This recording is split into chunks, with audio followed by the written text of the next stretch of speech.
botas feitas com a borracha da floresta são o símbolo do seringueiro. Em um segundo momento, eu gostava de lembrar aqui um pouco esta caminhada. Não foi sem sangue esta caminhada. Alguns já tombaram em defesa das reservas extrativistas. Ninguém gosta da morte, eu estou seguro disso. Ninguém gosta de tombar, ninguém gosta de morrer. Mas se isto acontecer, deve ser feito para que haja mais vida. Um dia um homem muito bom, um homem que fazia o bem, foi crucificado, é o Cristo. Ele derramou a sua última gota de sangue, mas a partir daquele dia nasceram 1000 comunidades, milhões de comunidades de pessoas que lutam e acreditam na fraternidade. Assim deve ser também para nós. Que o sangue derramado nestes últimos tempos seja a semente de uma nova libertação, a semente de uma nova vida. Eu termino por aqui com estas breves palavras. Chico tinha avisado muita gente de que Darli poderia matá-lo a qualquer momento.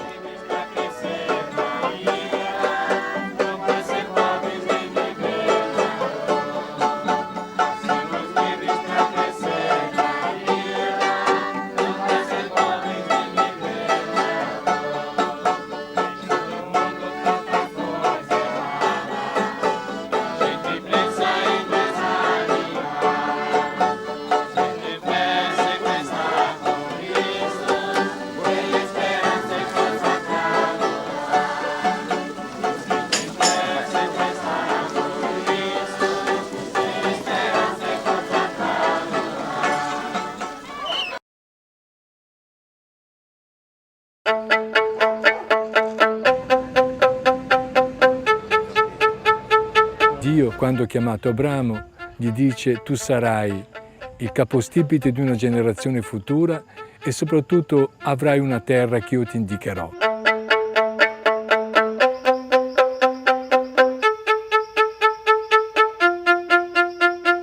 La terra è un dono di Dio, la terra non è di nessuno, e molto meno del mercato che invece valorizza la terra perché dà più soldi o perché dà meno soldi.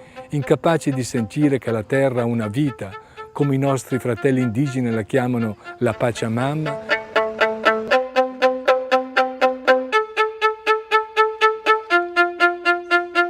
Fino a 40 anni fa, i popoli, che erano vari milioni che vivevano nella foresta, avevano distrutto solo l'1%.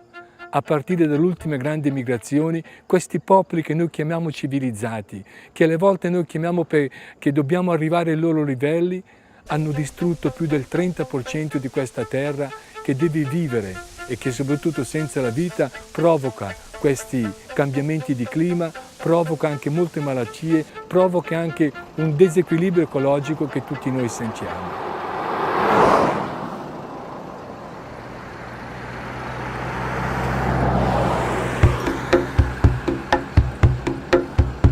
Come il sangue di questi martiri, come il sangue di tutte le persone della buona volontà, come il sangue che non alle vostre è sparso, ma come la vita di moltissime persone che lottano per la pace e per la giustizia, sia un segno che è possibile costruire non solo un altro mondo, ma costruire anche un'altra Chiesa, una Chiesa più al servizio, una Chiesa più samaritana, una Chiesa più aperta alle varie culture, per poter dire: siate tutti benvenuti nel grande progetto, non di un'istituzione, ma del Padre, che è il progetto del Regno di Dio.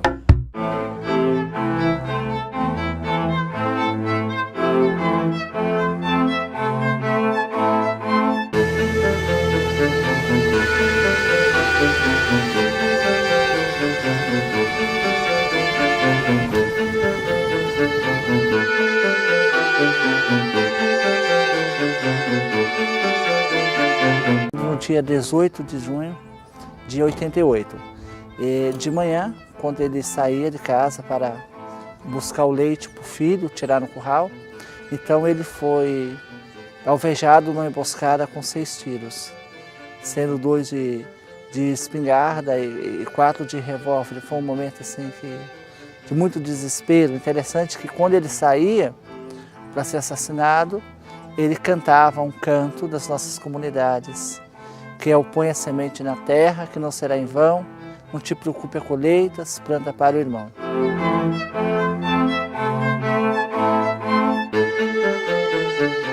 Dizem, né, que eu não tenho esse dado preciso, que em Chapuri, lá em Brasileia, um dos fazendeiros falava que adquiria a terra toda e meu irmão falava que a terra do pai não vendia.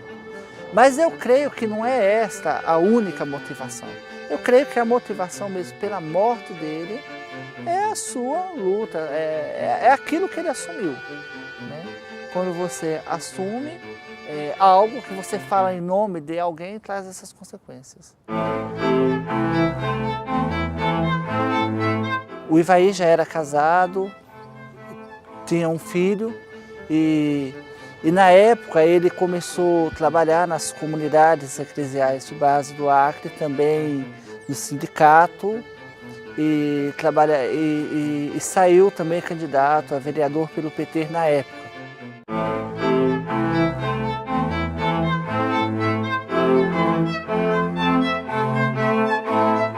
O assassinato do Ivaí se deu dentro de um contexto de massacre que estava no Acre. Lá, qualquer pessoa que se opunha ao sistema, que começasse a se organizar, que lutasse a favor da vida, era silenciado com a morte. Né?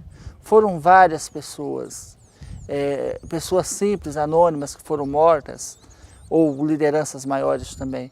Então, mas eu creio que a morte dele era a sua organização mesmo, religiosa, política, sindical. O martírio é a experiência mais dramática que pode viver o ser humano. Nós somos acostumados a ver o martírio como algo até romântico.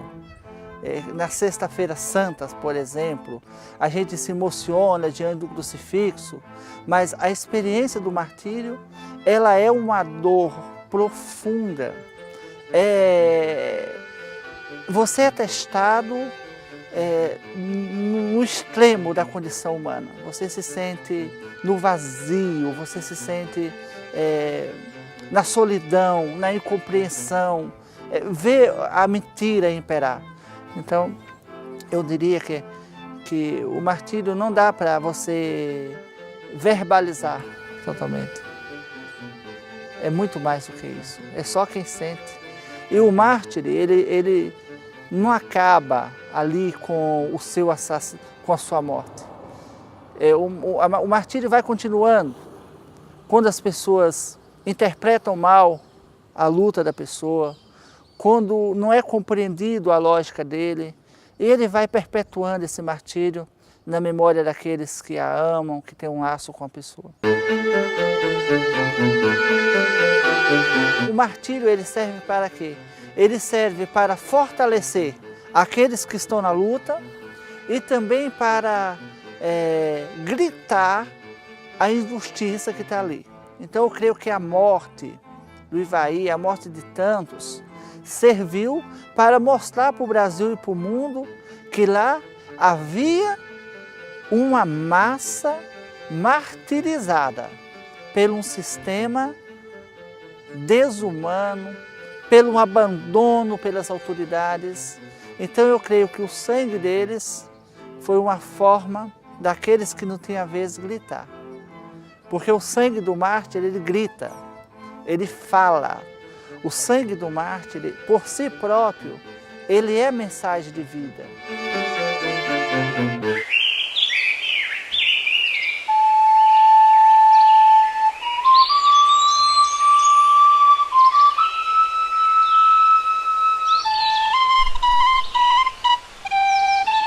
Irmã Cleusa disse: eu tenho que ir, eles precisam de mim. E ao chegar lá, né, ela subiu o rio, chegou lá, viu que de fato todos estavam mortos, né, alguns já estavam sendo enterrados. E então ela, junto com o outro índio, voltou a descer o rio. Né, iam buscar ajuda na cidade, iam ver o que poderia se fazer. E com isso, já na descida do rio, encontraram com esse Raimundo Podivém, que estava em uma outra canoa. E que ela conta-se a história que ela levantou, ficou em pé na canoa e chamou o Raimundo Pode Vem para dialogar, conversar, ver um pouquinho da história. E então ele não queria saber de conversa e atirou. Ao atirar, pegou na canoa e irmã Cleusa viu que de fato ele estava determinado a matar e pediu para o outro indígena que acompanhava ela na canoa pular na água e salvar a vida dele porque ele tinha família. Então ele desceu da canoa, nadou até a margem e Raimundo Pode Vem continuou descendo o rio com irmã Cleusa. E então foi quando foi assassinada.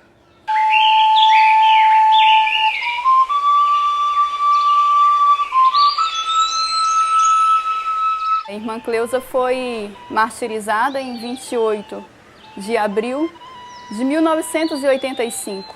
Então, na década de 80, meados da década de 80, havia-se muitas brigas, lutas entre índios e brancos. E irmã Cleusa, por ser missionária comprometida com o povo e de forma especial com a causa indígena, defendia os índios acima de tudo. E dentro desse contexto, havia-se revoltas entre donos de castanhais branco e indígenas. E então, a partir daí, né, os brancos colocaram, dizem que eram alguns eram um pouco, até mesmo políticos na época, e senhores de castanhais, colocaram etnias contra etnia. Né? Quem matou a irmã Cleusa chamava-se Raimundo Pode Vem, era um indígena, que irmã Cleusa de fato tinha ajudado por diversas vezes, e foi um verdadeiro massacre.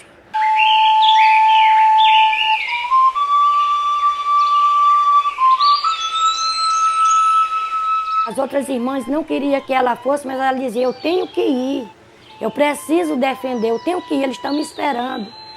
Então ela foi e não voltou mais com vida. Ela estava defendendo um castanhal, que outra etnia tirava castanha de lá, e que ele já havia sido, esse Raimundo Pode Vem também tirava castanha de lá. E ele já havia sido proibido de tirar castanha, porque toda vez que ele ia no castanhal, ele levava brancos. E às vezes diziam que se recolhia tudo e não deixava para os indígenas. Então a irmã Cleusa já tinha entrado nessa briga anteriormente e já tinha ido na época com a FUNAI, e a FUNAI expediu um documento, né, colocando que o Raimundo Pode Vem poderia entrar na área somente se fosse sozinho ou se fosse com outros indígenas, mas nunca com um branco. E revoltado com isso, ele vai na área e mata todo mundo.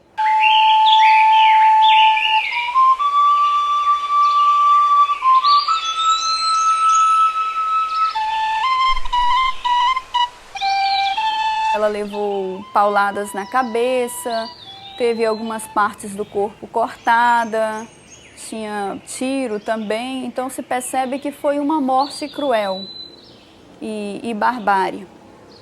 Né? Depois de algum tempo, o assassino ele foi pego, foi encontrado, no entanto ele já estava doente. Né, estava com malária junto com hepatite, na época não se sabia direito o que ele tinha. E ele agonizou um tempo no hospital e morreu. E os mandantes do assassinato em si nunca foram pegos, nunca sofreram nenhuma consequência.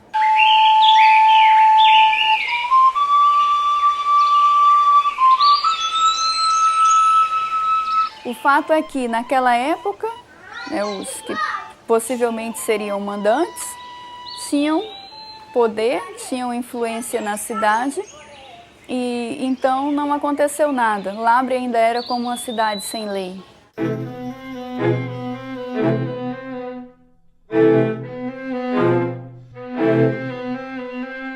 Wilson era católico, né? A última reunião dele foi realizada aqui na Igreja Católica, aqui a poucos metros aqui de onde ele foi assassinado.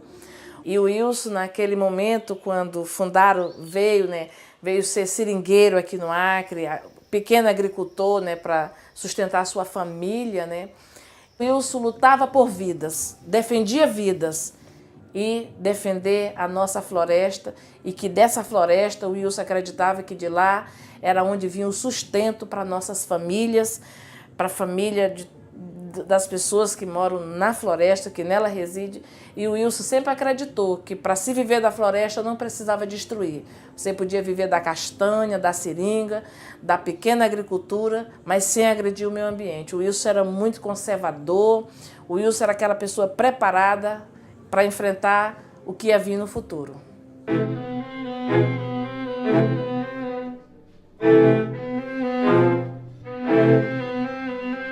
E sempre ele era aquela pessoa que somava a conta lá dos seus colegas, né, seringueiros, né, a tal conta corrente, né, era o Wilson quem resolvia essas coisas, né, para as pessoas, porque ele tinha estudado mais um pouquinho, né.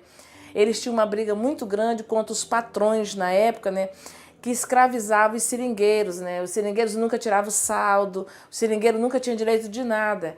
Então, depois dos patrões, veio os fazendeiros que compraram os seringais e queriam expulsar as pessoas das suas colocações, que é assim que é conhecido, né? Então, o que o Wilson fez, junto com o João Maia e outros companheiros, eles criaram o Sindicato dos Trabalhadores Rurais em Brasileia. E naquele momento da sua fundação, naquele momento de criação, era um momento muito perigoso, um momento muito difícil, porque eles tinham que lutar contra o capitalismo, contra os grandes latifundiários, contra as pessoas que queriam derrubar a nossa floresta.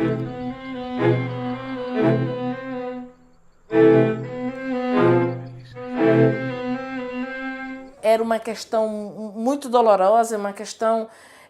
homens daquela época, talvez eles não tivessem as condições que hoje são oferecidas, mas eram pessoas que acreditavam que as coisas podiam ser melhor, que as coisas podiam ser resolvidas. Então foi daí que, graças a Deus, nasceu o Sindicato dos Trabalhadores Rurais aqui em Brasileia, em 1975. Né? O Wilson ainda teve a felicidade de ficar 5 anos, né, à frente dessa coisa que eu acho maravilhosa, que é essa conjuntura dos trabalhadores, essa coisa assim de trabalhador procurar os seus direitos, de alguém ir lá buscar o que é melhor, dias melhores para o nosso seringueiro, para os nossos agricultores. Mas, infelizmente, né, por uma força maligna, por uma coisa ambiciosa, o Wilson veio perder sua vida à frente desse movimento.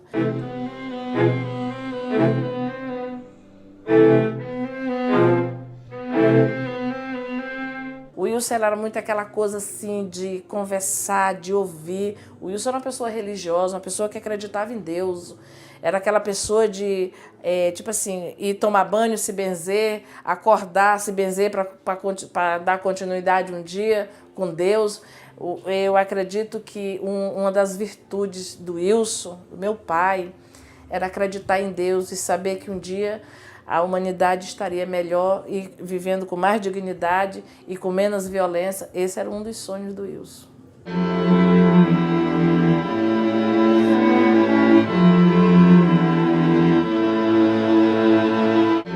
Esse local aqui foi onde o Chico foi assassinado, né, onde ele recebeu tiro, na verdade, saiu cambaleando e acabou falecendo no quarto do Sandino e da Helenira.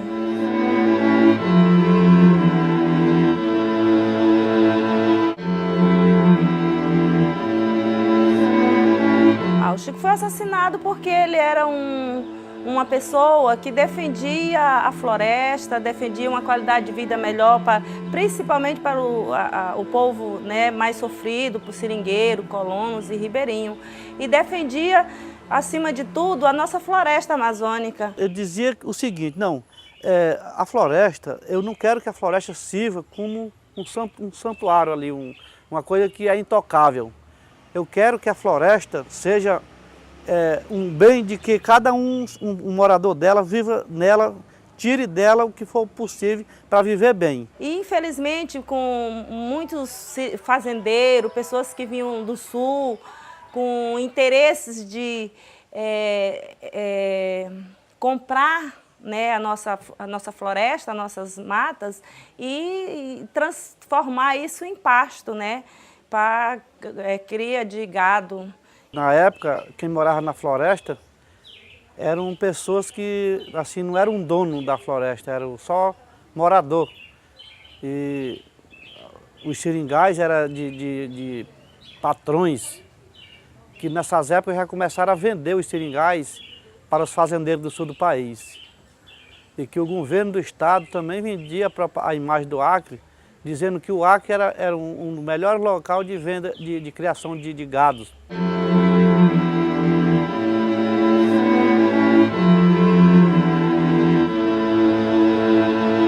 Chico Mendes era um seringueiro que viveu aqui no município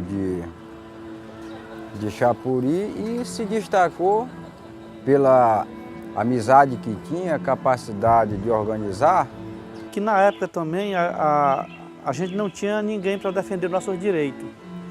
Em 1977, quando fundou o Sindicato dos Trabalhadores Rurais, já foi para começar a defender a floresta, né? E Chapuri aqui foi o Chico Mendes, já foi presidente do sindicato. E o grande objetivo desse sindicato, dirigido pelo Chico, né, e os outros companheiros que estavam junto, era, naquele momento, conseguir a legalização da posse da terra daqueles seringueiros que estavam lá dentro dos seringais, né, de propriedade ou na área da fazenda, que era de propriedade particular e que estava ameaçado, sendo expulso, uns sendo expulsos e outros ameaçados de ser expulsos para a cidade onde não tinha condição de arrumar emprego, condição de trabalho, e estava aumentando as periferias da cidade, em Chapuri, no Acre. Então era necessário que a gente pudesse permanecer na terra. E isso prejudicaria os interesses dos grandes fazendeiros, né? E por causa disso se reuniram, né? E armaram a morte do Chico e acabaram realmente assassinando o Chico Mendes. O Chico já sabia que ia morrer, né? E chegou lá um dia lá na nossa comunidade lá, deitou na casa, pegou a calculadora e começou a calcular o dia de vida que ele já tinha vivido e dizendo que não tinha mais lá em quantidade de vida mais para frente, porque ele sabia que ele não tinha condição de sobreviver por causa que ele estava sendo ameaçado de morte e estava vendo que poderia ser naqueles próximos dias. Mas aí ele falou o seguinte: não, mas se eu morrer e a minha morte servir para que o povo da floresta continue preservando a floresta e vivendo com dignidade, eu prefiro então morrer.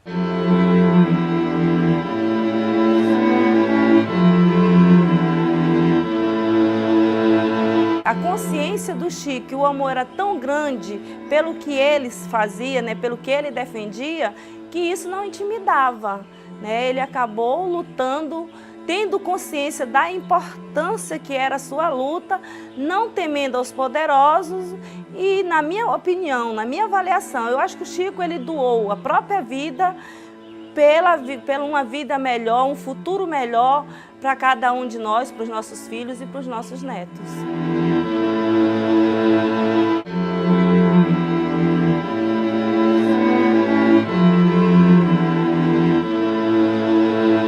Depois da morte dele, a gente tem visto que realmente o Chico deu a vida para nós, porque após a morte do Chico, criou essas reservas extrativistas e as coisas realmente mudaram muito aqui.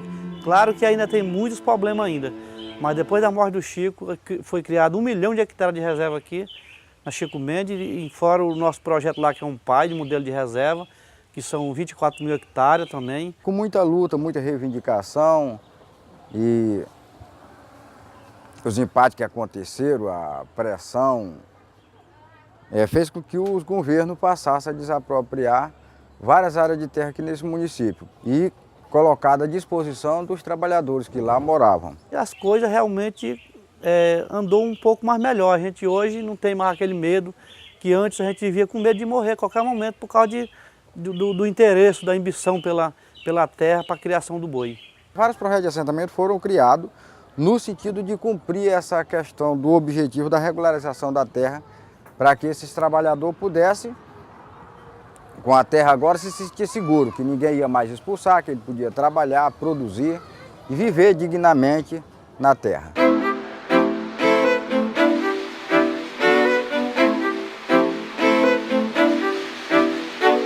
Essa castanha aqui, ó, era um ouro que para o seringueiro não significava nada. Hoje é um ouro que significa muita coisa. Para a gente hoje é ouro. Por que ouro? Porque a gente tem uma cooperativa que a gente vende diretamente sem precisar de atravessador.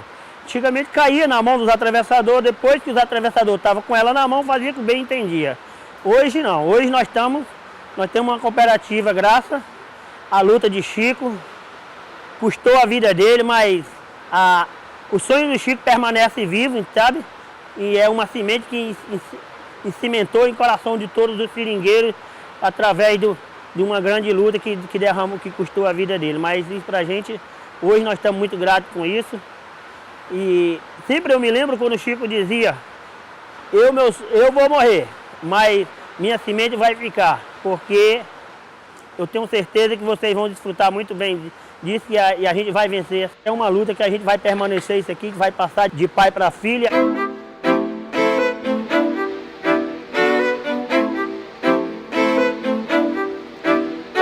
A forma como esses seringueiros sempre se comportaram, sempre usaram a floresta, foi uma forma, podemos dizer, pela atividade que era desenvolvida, era uma forma sustentável. A floresta, para quem mora nela, hoje quem preservou ela e quem tem ela, a gente vai nela, é como que a gente mete o cartão também todo dia, porque ela dá para nós também todo dia o nosso alimento. Ela dá a castanha, ela dá o látex, ela dá as frutas, a própria caça para o próprio morador da reserva. Então, realmente, era um dos sonhos do Chico, era que a gente trabalhasse, preservasse e vivesse bem na floresta.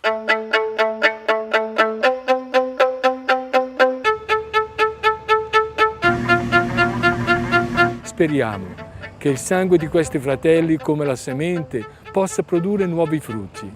Abbiamo, per esempio, nella nostra terra, frutti concreti di popoli che hanno riscoperto il valore della vita vivendo nella foresta e trattando la foresta come una madre.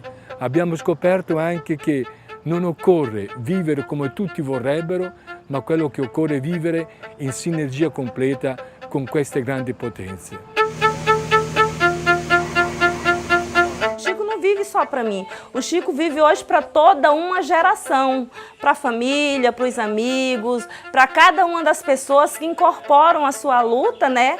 Defendendo também o meio ambiente, defendendo a nossa floresta amazônica, defendendo uma qualidade de vida melhor para todo mundo. Eu acho que para cada uma dessas pessoas, o Chico vive.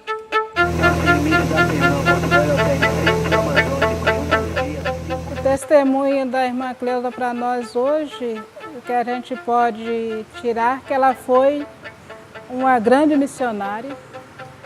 Tanto é que desde quando ela foi assassinada até hoje, ainda se faz, daqui da catedral até onde encontra o seu túmulo, todo no dia 28 de abril de cada ano, tem a sua caminhada e cada ano vai aumentando a quantidade de gente que participa.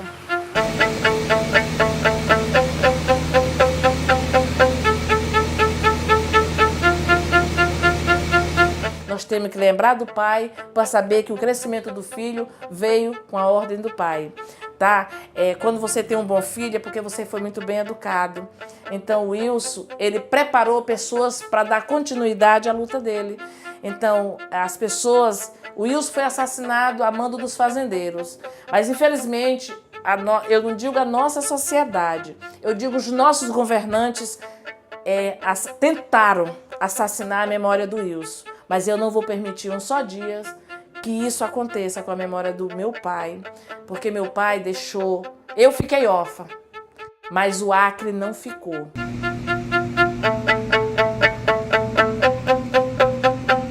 O martírio dá força, né? É semente de força. É só a gente olhar nas comunidades primitivas, quanto mais oprimia, martirizava, mais as pessoas lutavam.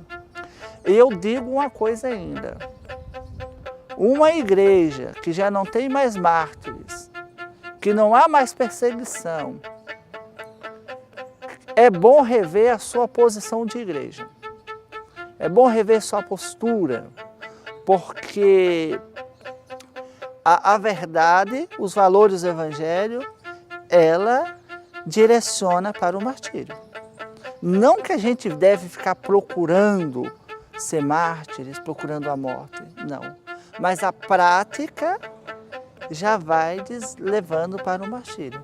É só a gente olhar o segmento de Cristo.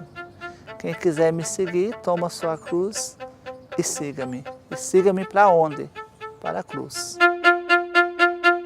Queste persone hanno manifestato che è possibile credere nelle promesse di un Dio e loro quindi sono divenuti di un lato i testimoni di una fede sulla proprietà della terra, perché la terra è un dono di Dio.